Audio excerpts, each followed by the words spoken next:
محترم سامعین و ناظرین، ہمیشہ بدعقیدہ لوگوں سے اپنے آپ کو دور رکھیں۔ آج کل کے نوجوان اکثر بدعقیدہ لوگوں کے ساتھ دوستی بھی رکھتے ہیں، ان کے ساتھ اٹھنا بیٹھنا بھی کرتے ہیں اور ان کو سنتے بھی ہیں، ان کو سمجھنے کی کوشش بھی کرتے ہیں اور سوشل میڈیا میں بھی ان کو سنتے ہیں۔ اگر وہ عقلی دلیل کے ذریعے ان کو سمجھانے کی کوشش کرتے ہیں یا ان کو سمجھنے کی کوشش بھی کرتے ہیں، لیکن اگر کوئی عالم ہزار بار بھی قرآن و حدیث کے ذریعے ان کو سمجھائے، یہ سمجھتے بھی نہیں ہیں اور سمجھنے کی کوشش بھی نہیں کرتے ہیں۔ لیکن اگر کوئی بدعقیدہ شخص عقلی دلیل کے ذریعے ان کو سمجھاتا ہے، یہ سمجھتے بھی ہے، یہ پھر ان کو یاد بھی کر لیتے ہیں اور پھر آ کر علماء سے بحث بھی کرتے ہیں، پھر حضرات صحابہ کرام رضوان اللہ تعالی علیہم اجمعین کے بارے میں عجیب و غریب قسم کی باتیں کرتے ہیں، انبیاء کے بارے میں عجیب و غریب قسم کی باتیں کرتے ہیں، دین کے بارے میں عجیب و غریب قسم کی باتیں کرتے ہیں، شریعت کے بارے میں عجیب و غریب قسم کی باتیں کرتے ہیں، اسلام کے بارے میں عجیب و غریب قسم کی باتیں کرتے ہیں۔ محترم سامعین و ناظرین، یاد رکھیں یہ بڑی خطرے والی بات ہے۔ جو شخص بدعقیدہ لوگوں کے ساتھ دوستی رکھتا ہے، اس کا انجام کیا ہوگا؟ کبھی آپ نے سوچا ہے؟ امام ربانی مجدد الفسانی رحمۃ اللہ علیہ نے لکھا ہے کہ میرا ایک خادم تھا، ان کا ایک بھائی بیمار ہوا، وہ خادم میرے پاس آیا، اگر مجھ سے کہنے لگے حضرت آپ ہمارے یہاں تشریف لائے، میرا بھائی بیمار ہے،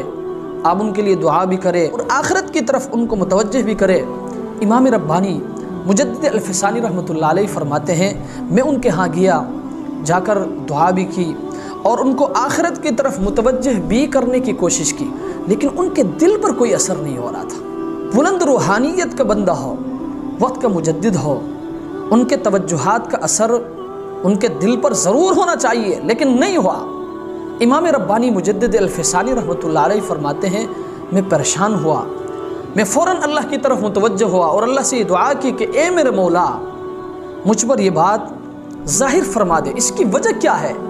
کہ میں اس کو آخرت کی طرف متوجہ کرنے کی کوشش کر رہا ہوں لیکن اس کے دل پر کوئی اثر نہیں ہو رہا۔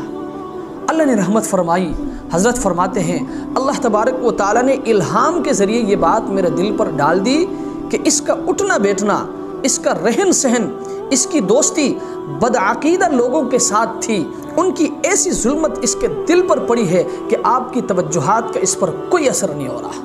محترم سامعین و ناظرین، جو شخص بدعقیدہ لوگوں کے ساتھ دوستی رکھتا ہے، ان کے ساتھ اٹھنا بیٹھنا کرتا ہے، ان کو سنتا ہے، ان کو سمجھنے کی کوشش کرتا ہے اور پھر ان کی عقلی دلائل کو سمجھ کر دین اسلام کے بارے میں، شریعت کے بارے میں، صحابہ کے بارے میں، پیغمبروں کے بارے میں عجیب و غریب قسم کی باتیں کرتا ہے، اللہ کی قسم پھر اس کا خاتمہ ایمان پر نہیں ہوتا۔ اس لیے میں خصوصی طور پر اپنے نوجوانوں سے انتہائی ادب اور احترام کے ساتھ میں گزارش کروں گا ان فتنوں سے اپنے آپ کو دور رکھیں، ان بدعقیدہ لوگوں سے اپنے آپ کو دور رکھیں، نہ ان کو سنیں نہ ان